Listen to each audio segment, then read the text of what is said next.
many people, they absolutely are. And if you work for British Airways, for example, I think, and many other people who've been victims of the so-called gig economy, I think there will have been times over the past few years when you've actually been quite grateful for being a member of a trade union.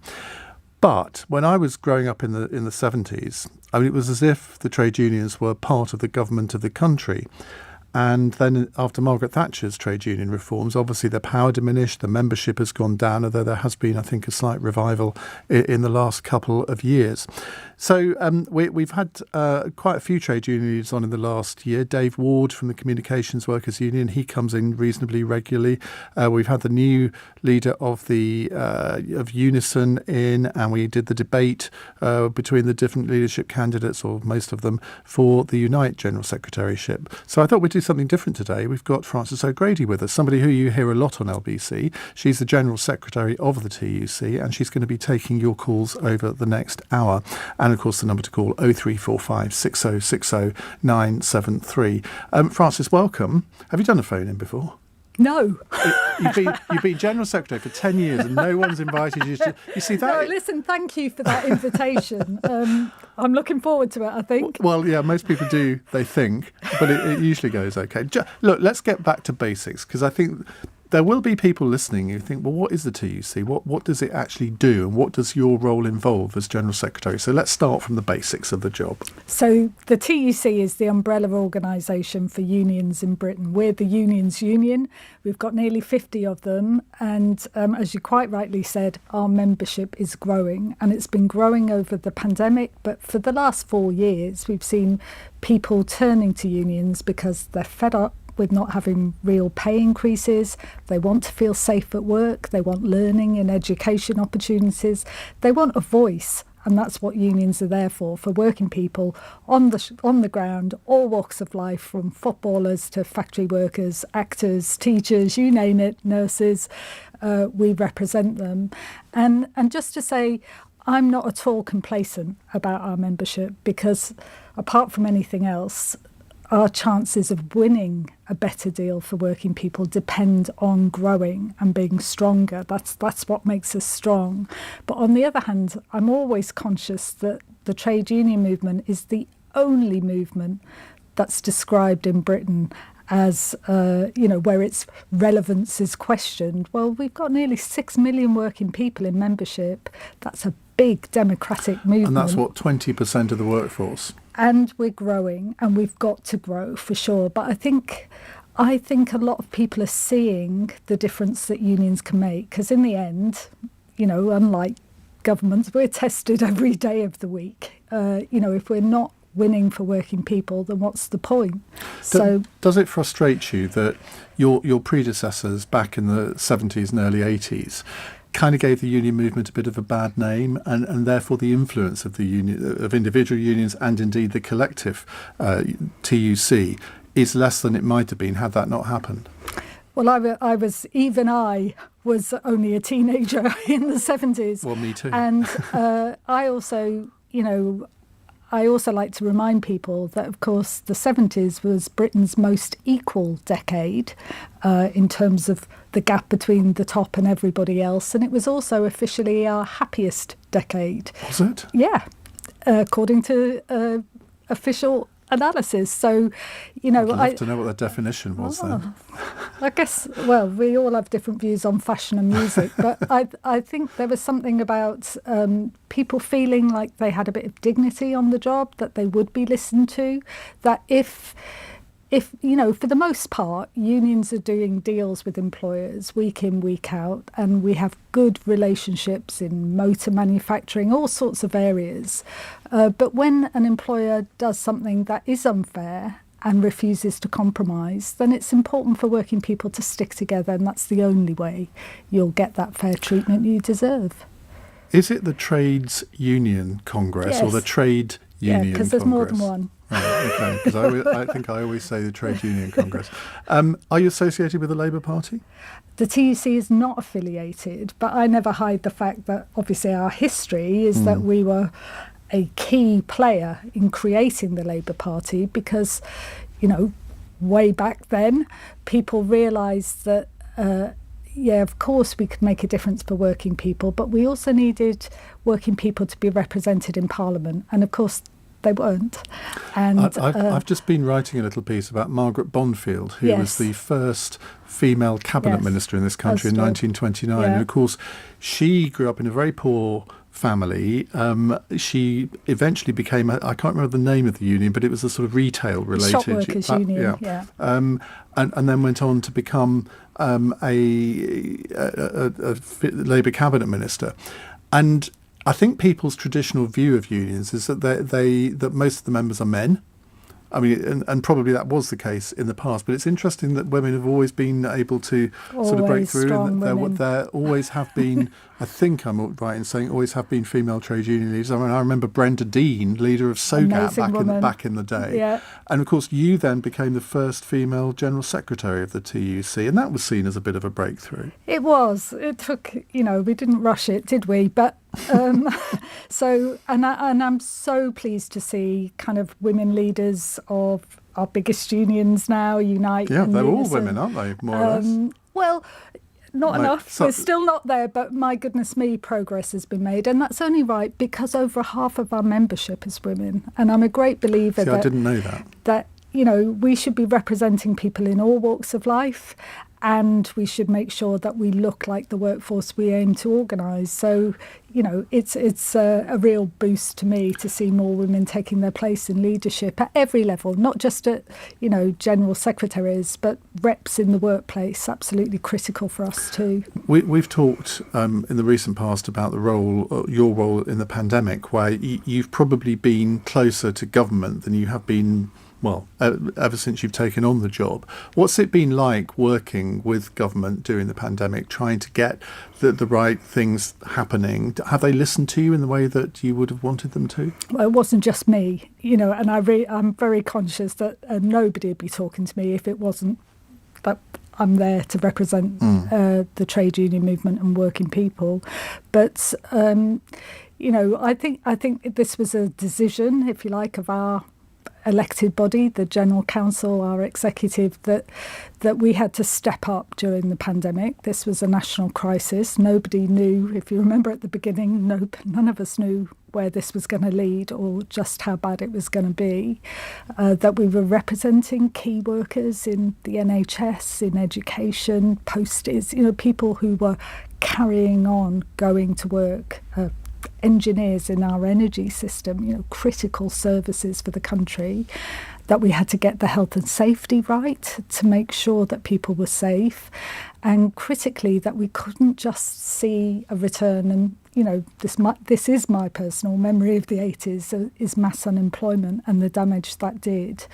And so our top priority was we've got to protect lives and livelihoods, and we rolled our sleeves up together. I think not just the leadership. This was, like I say, health and safety reps across the country doing incredible work. Are you surprised at how well the employment figures have held up? Because apparently there are now, I think, nearly as many people employed as there were at the start of the pandemic. Unemployment is 4.1%, which is only 0.2% more than it was at the beginning. I think most of us, a lot of economists were predicting 10% unemployment, weren't they? This was my top line argument with Rishi Sunak. When I first spoke to him over the phone, was, that this isn't just about protecting families from unemployment, important though that is.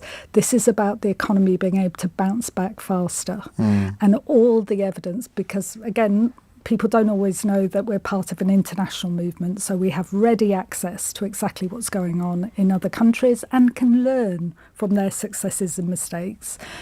Furlough schemes in other countries were, a proven way to ensure that firms didn't go under, good jobs didn't go under, and just as importantly, that you could get back on the saddle quickly. I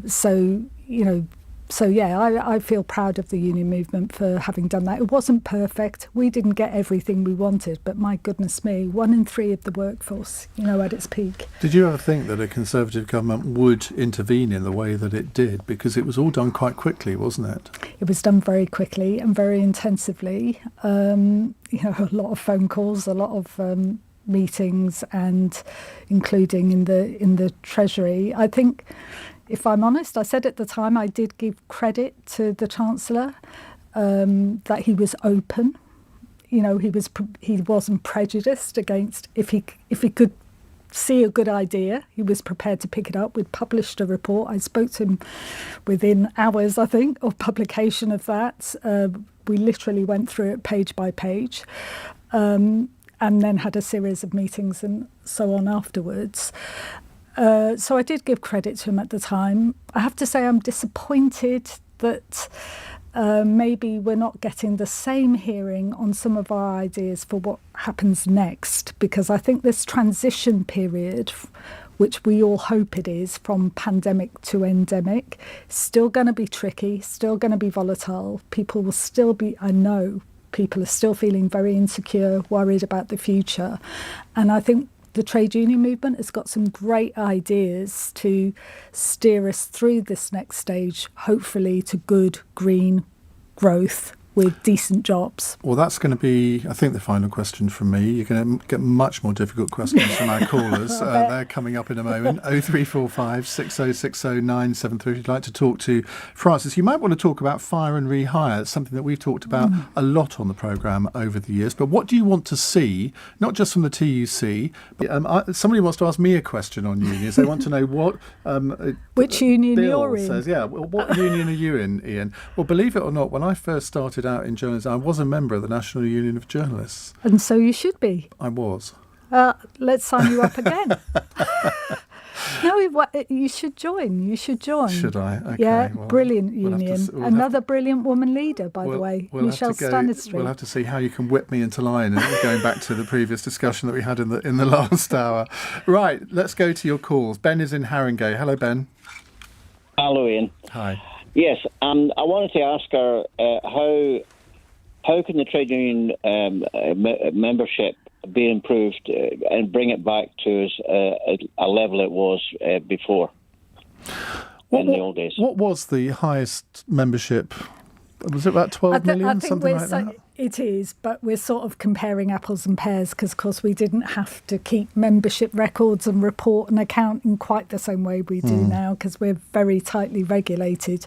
But without doubt, Ben is right. We've got to rebuild. And, many of our unions, we've been running some important organising campaigns, including in some of those new areas of work. You've seen what unions have done in terms of Uber, a lot of the gig employers. We're working really hard to bring into membership because we've got to make sure that we stop some of the exploitation that we've seen, the bogus self-employment, the 0 hours, the low pay.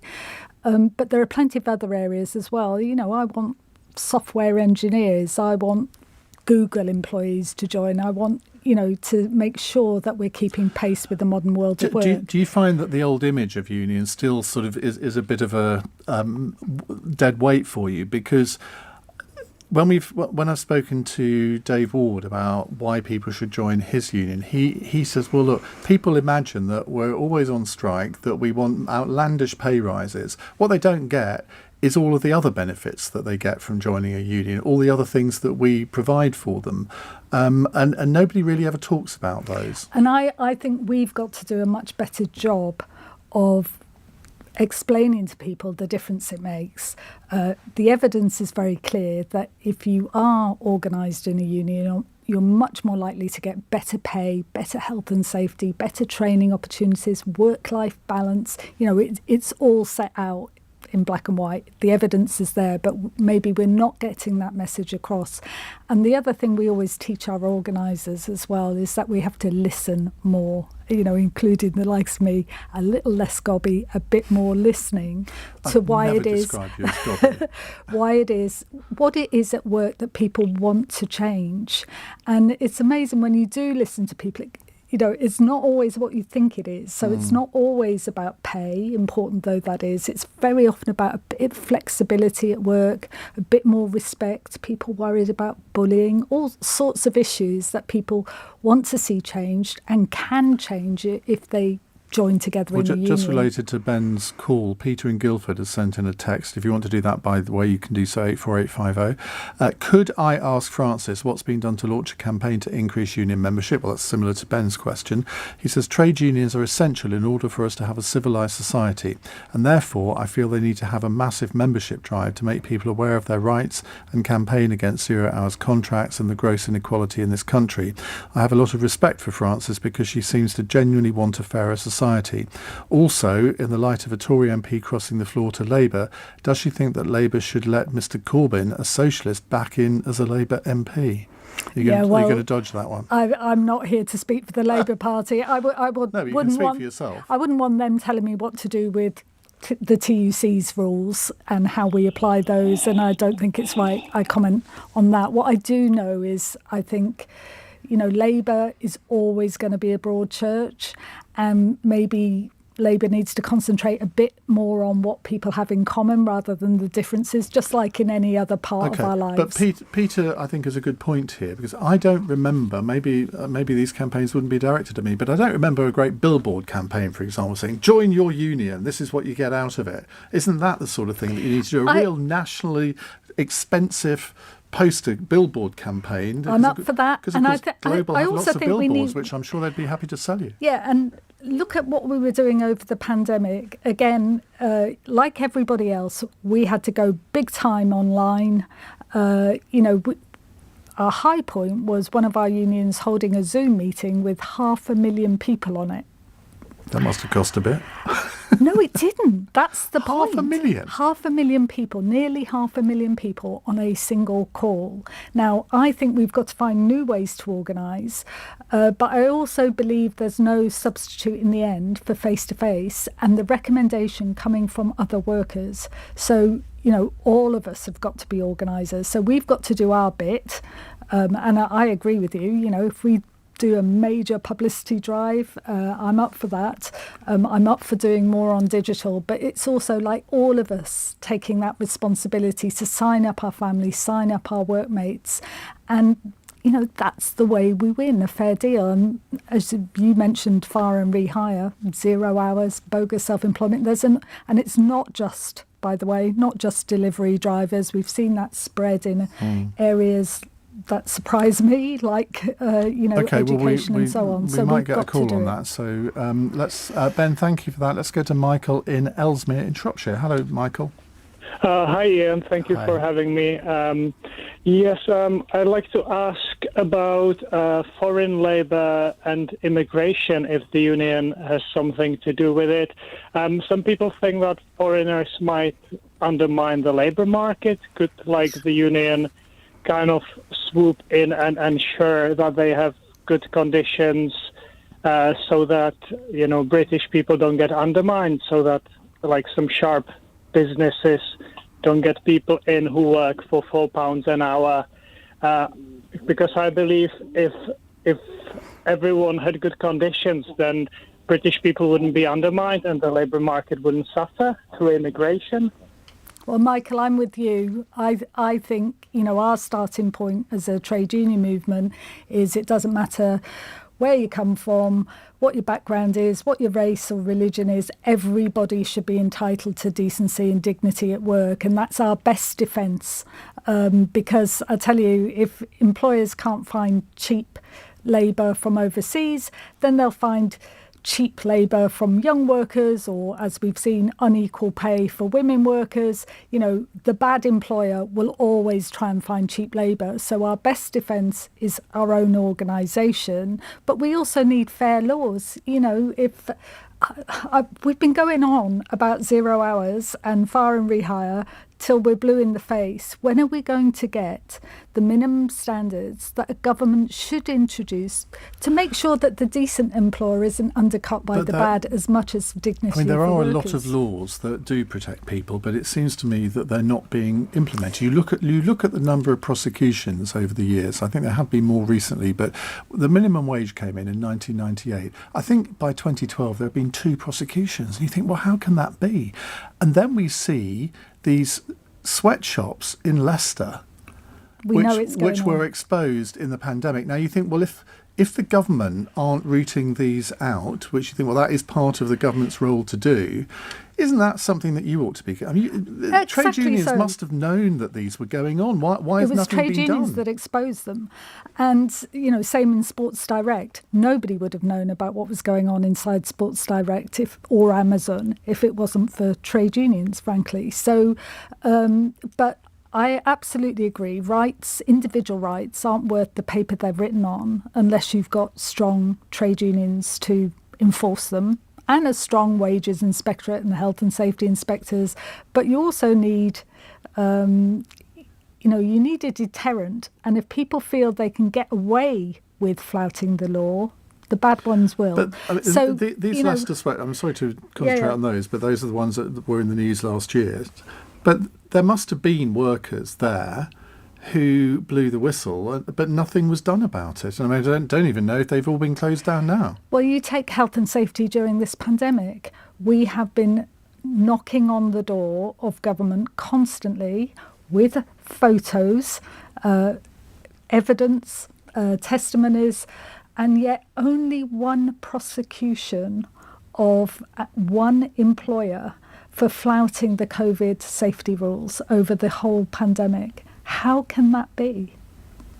Well, one reason is health and safety inspectors massively cut. The budget of the health, we got a bit more money for them. We campaigned for that. But, the budget of the health and safety executive massively cut. And I think almost the confidence about how you're expected to go about enforcing the law was too low. And, a signal from the government that actually what goes on inside workplaces is just as important as what goes on in people's backyards. Oh, biting political satire. Well, there. I would have liked I know when I was going for walks, there were police on horsebacks moving people off park benches, and yet inside workplaces, it was kind of Wild West. Why?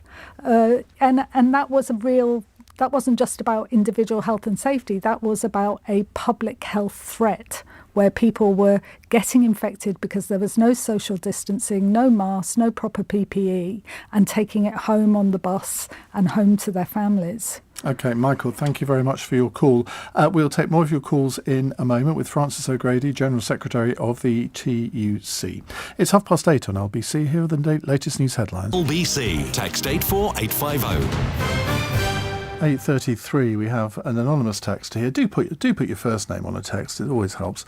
Saying, good luck, Francis. With your attitude and outlook, I think you can make a huge difference in revolutionising the image of unions, something I've always been against. But you are refreshing. As Iain says, you need a communications and catchy marketing strategy to push and promote what you are about. Stronger together for a fairer future for all. Well, there's a good slogan for you. And you haven't even had to pay for that Exactly, one. I'll take it. Right, let's go back to your calls. 0345 6060 973. Robin is in Corby. Hello, Robin. Hi, Ian and Francis. How are you? Very well. Very well. Hiya.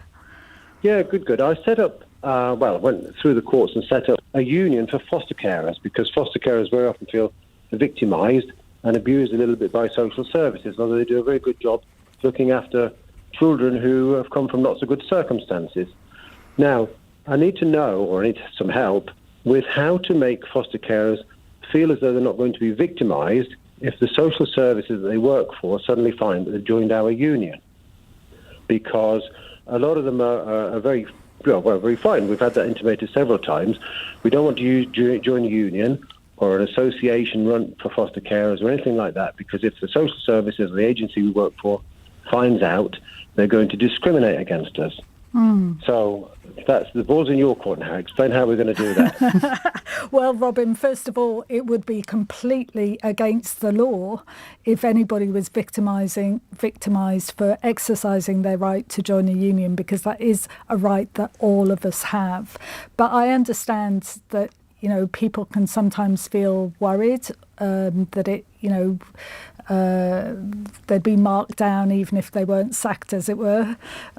So another way that we kind of approach this is about getting agreements with the agencies, the authorities, that it, encourages people to exercise their rights and recognise the union for discussions about the issues that their members care about.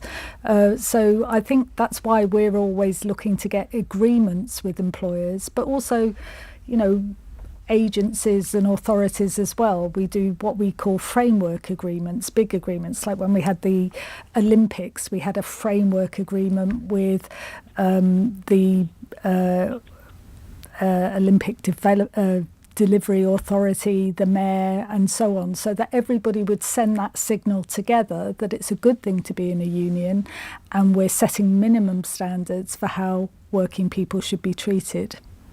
Robin? Well, we've contacted the local authorities and some agencies for different members' problems, and once we explained to them that we are a proper trade union set up by the certification officer and the courts, they do sit up and pay attention. And it's managed to resolve quite a lot of problems by simply our members copying us into an email they've sent to the local authority. Suddenly the problem vanishes. It's a miracle. Yeah, well done. But the only local authority that's actually endorsed us is Cheshire East. Now, Cheshire East local authority, they put out a memo to all their foster carers to say, you don't have to join this union, but it's here, it's been set up to protect you and mediate between you and us if there's a problem. So if you'd like to join, please do. So we've got quite a few members from that, and we've tried, as I say, mailing out to agencies and local authorities and whatever, and saying, hello, we're here, we're not going to bite you, we're here to try and solve any problems that might turn up. Please tell your foster carers that we exist. I think that's important, and I think the more that people see of us and actually meet us and work with us, the more they realise we're often talking common sense, because we all want to see a better service, and we all understand that if working people are treated well, foster carers in your case, if they're treated well, the service will be better, and that's what we all want to see. Yeah, the other way we're doing it is we're going via the local authorities by law are supposed to have a foster care association. So we're contacting the foster care associations to go and do face-to-face meetings. It's been Zoom meetings for the past couple of months, but because we only got our trade union status in August. So yeah, it's an uphill go at the moment. Robin, have you affiliated to the TUC? Not as yet, but I've already taken down Frances's details. I couldn't find her on LinkedIn, but I found the TUC. Good. And I've got the website. Fantastic. So, yeah. Contact us. You might have gained a new member. Well, you see, this is what we're all about, getting the TUC more members. Well, exactly, Robin. She'll come back after this one. Now, Pete, in our efforts to crowdfund a slogan for your increasing membership, Pete has come up with another one in Tewkesbury. He says, unite for a voice. Well, I can see one problem with that. It might be a little bit confusing. It might just, mind you could get Unite to pay for the whole campaign, I think Sharon couldn't Graham you? might be interested in that one. Well done, Pete. Right, let's go to Alex in Croydon. Alex, hi, what would you like to ask?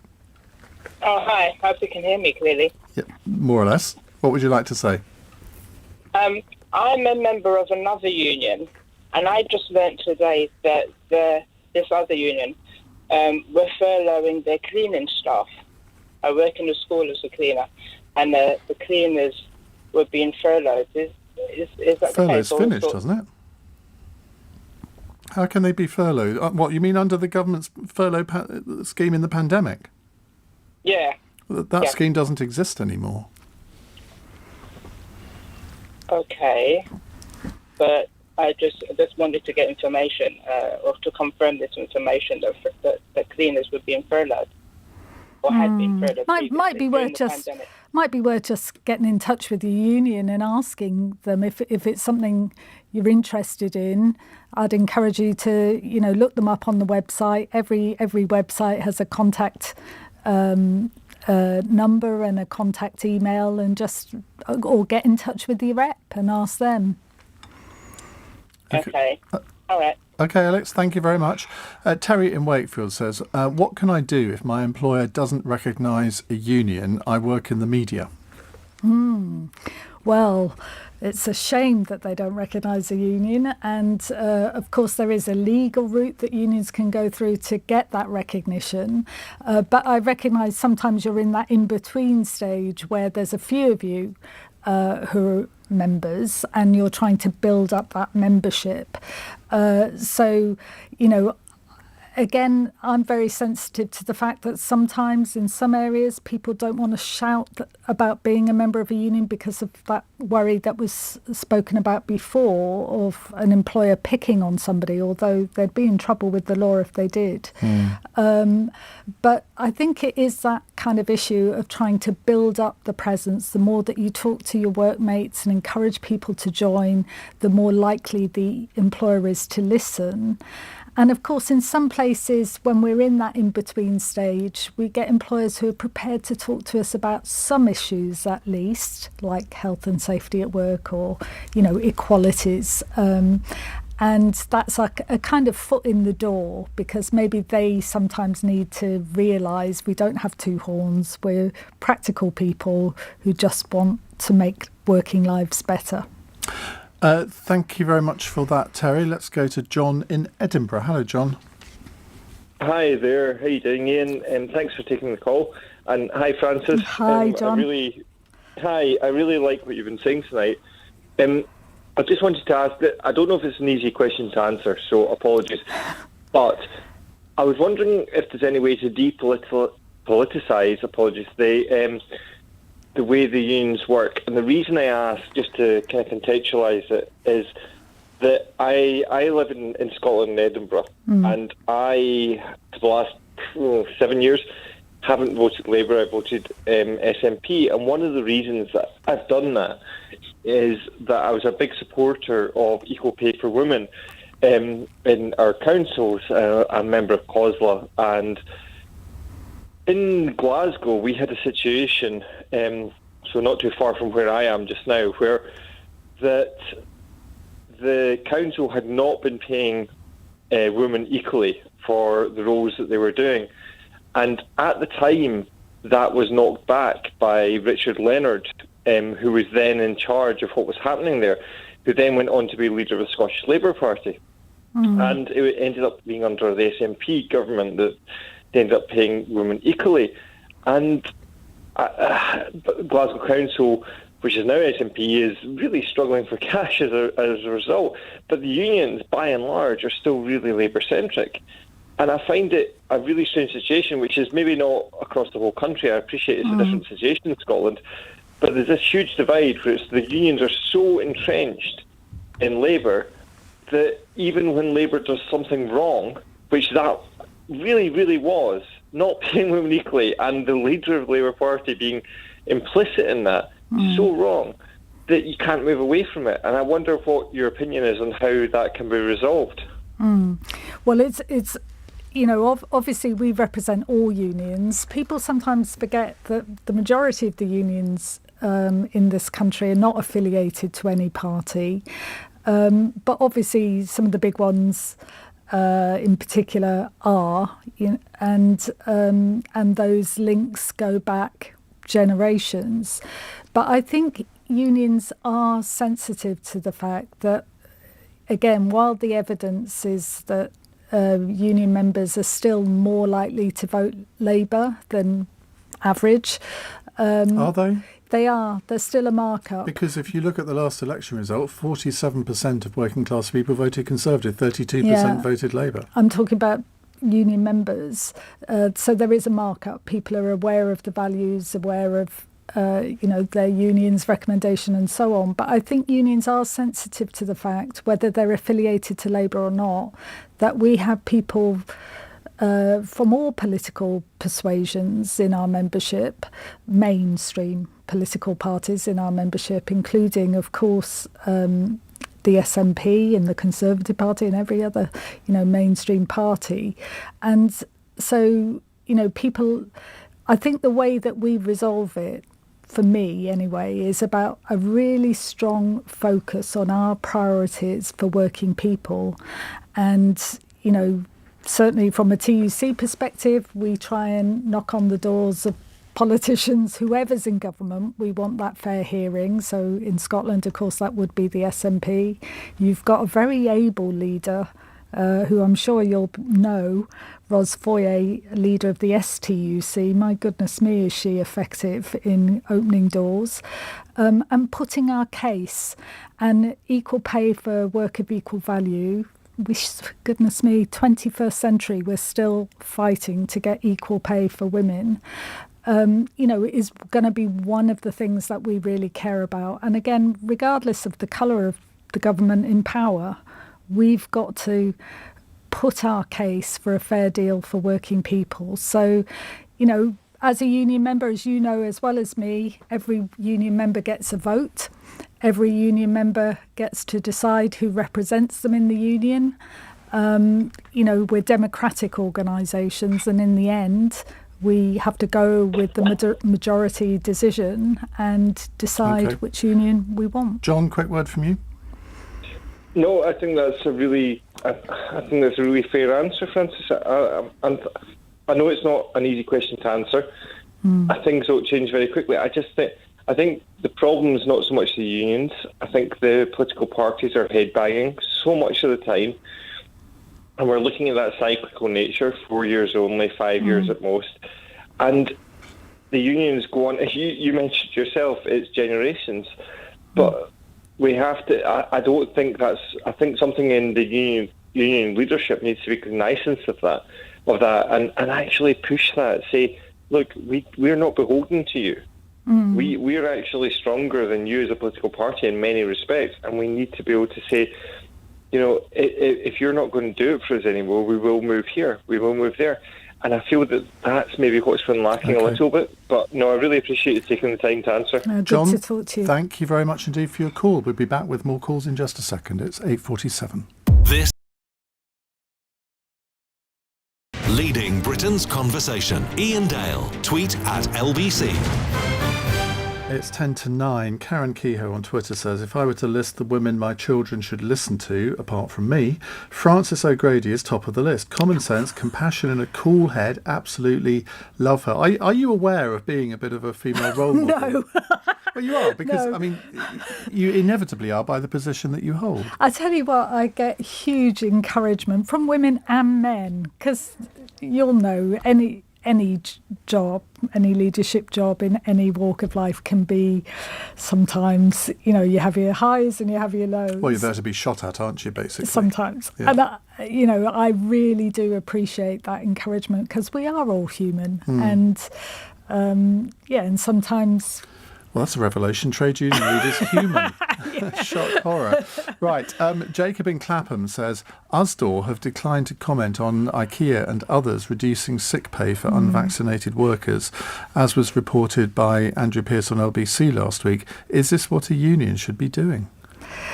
Now, you can't expect Francis to slag off one of our member unions, but that does seem a bit odd. I think it's, I think we're all aware people have got really strong views, and certainly I definitely would encourage everybody to get vaccinated and boosted. But we also know that some people are absolutely ideologically opposed to it, conspiracy theories in my view and all of that. And then there are people who just need support and encouragement. And I have to say, I was so disappointed to see organisations like Next and IKEA thinking that they could somehow bash people into getting vaccinated, rather than doing their best to make it as easy as possible, providing the encouragement and support, paid time off, whatever it takes to encourage people to get the jab, but not hitting them over the head, because I think it'll be counterproductive in the end. I suppose the point Jacob is making is that an unvaccinated person is paying exactly the same union dues as a vaccinated person, so therefore they deserve equal representation. Well, I haven't seen who said what on this, but I know what I'm saying as, in terms of the TUC, is that I don't think it's the right way to achieve what I think we're very clear is the best thing to happen, which is to get as many people vaccinated as possible. But if you cut people's contractual sick pay, it could have the opposite effect. And what's worse is that I think they're going to be even more reluctant to self-isolate when they should. and actually the imperative for me is making sure that we try and slow that transmission of the virus, keep people safe. I mean, without commenting on the rights and wrongs of it, shouldn't they actually, at least if they're not going to do anything, shouldn't they be publicly commenting and defending why they're not doing something? Well, like I say, I'm saying that on behalf of the trade union movement. I won't get you to comment on this one, but it has come in saying, I'm a member of the Conservative Party and I work in retail. Why are Usdaw so weak that people are abandoning them because of their increased fees? We'll never vote Labour. Well, as I say, it's not really Francis's job to comment on an individual union, so I'll save you from that one, unless you want to comment. Well, I'm not sure it's correct, actually, because I think, Usdaw has done an incredible job, particularly through this pandemic. All of us have gone into shops, when we had those first restrictions come in, and I was looking into the eyes of mainly women sat on those desks who looked terrified. Making sure the work that Paddy Lillis, the leader of Usdaw, did with the retail consortium, keeping his members safe, keeping all shop workers safe, was absolutely incredible. They've done some great deals recently, winning a minimum £10 an hour. They've fought off fire and rehire. They've, done some incredible work, Usdaw. And, again, I think we all have to share the responsibility that we've got to join our unions, get involved in our unions, because we're democratic organisations. Right, David is in Enfield. Hello, David. Good evening, Francis. Good evening. We have met. We talked a couple of months ago on Iain's programme. I don't even remember, I called him with a question about Boris Johnson being a great marketer, but not a great Prime Minister. It was a highlight of Francis' evening, David. What's your question this time? Okay, there's bigger issues tonight. Francis, real wages for the average worker, at least payroll wages, have stagnated since 2007. There's been no effective wage growth following the financial crisis and 10 years of austerity. And now, just as it looked like we may see some recovery in nominal wages, the inflation rate is taking off 5.4% in December. Factory prices up 13%. So that's not a good harbinger of things to come. My question, I've got two questions for you. If you were Chancellor, what would you do to safeguard incomes in the next 12 months for the average worker? And secondly, what are you doing to develop all these highly skilled, high-wage jobs the Prime Minister is promising? Yeah, well, bang on, David, because these are the big questions that face us, because, working families are getting hammered at the moment. And what's worse, we've still got those tax hikes to come, the national insurance increase. So as well as inflation, as well as universal credit being cut, as well as real wages being predicted to fall this year on average, there's worse to come. So I would like to see the Chancellor boosting the national minimum wage, which is nearly £1 an hour below what the Living Wage Foundation says should be the real living wage that you can actually raise a family on and survive on. So we need a proper boost in the minimum wage. We need to recognise that giving key workers, all those brilliant NHS staff, not just the nurses and doctors, but all the support staff, education workers, civil service, giving them a wage boost will help boost our economy, because modestly paid workers spend their money in the local economy, in shops and businesses, and that goes into other people's wage packets. So if we're going to lift growth, then we need to lift working people. We need to level up work. So that's really important. And I'd like to see the government acknowledge that trade unions in any democratic country have a critical role to play in sharing power a bit, because, I think we've seen what happened with top pay, we've seen what's happened with dividend payouts, Everybody knows that inequality is getting worse, and that's damaging all of us. I'd like to see a bit more of a solidarity society, recognising we all depend on each other just as we did during the pandemic. David said, imagine you're Chancellor. Would you ever stand for Parliament? Lots of trade union leaders have done over the years.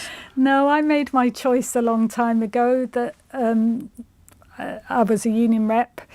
In terms of family pressures and stuff, that was my priority. That I suppose I took satisfaction from whoever's in government. Week by week, you can still make a difference. And, I do have values. I do have my own kind of principles about the sort of society I would like to see. But I'm also a very practical person who likes to get things done. OK, David, thank you for your question. Final question from James in Watford. Hi, James. Good evening. My question is, in 2022, how can unions go about representing their members when their members have such different interests? They're from such different backgrounds, different opinions, different salary scales, all sorts of... how do you get a collective when there's such diversity in the membership? That is a brilliant question, James. And, it is true that the world of work has changed. We've got many more smaller workplaces, different sorts of contracts, many more divisions in many ways. And actually, again, I sort of worry from a big picture point of view about that sort of atomization, what that means for society. But, I hope people will tune in online to our Congress, because that's our, workers' parliament, if you like. And you see people, airline pilots on decent pay, cleaners and porters on not brilliant pay, and everything in between. And yet we find this common cause together as working people, and we share aims and work together and learn from each other. And so there's something for me pretty wonderful about that, about finding that common cause. Like I say, whatever background we come from, increasingly diverse trade union movement, I find something inspiring about that, and I think it's important for society. OK, James, thank you very much. So have you enjoyed the last hour? Is it gone? It's gone, I'm afraid, yeah. Well, then I've definitely enjoyed it. You're about to be replaced by Joe Biden and Vladimir Putin on the airwaves.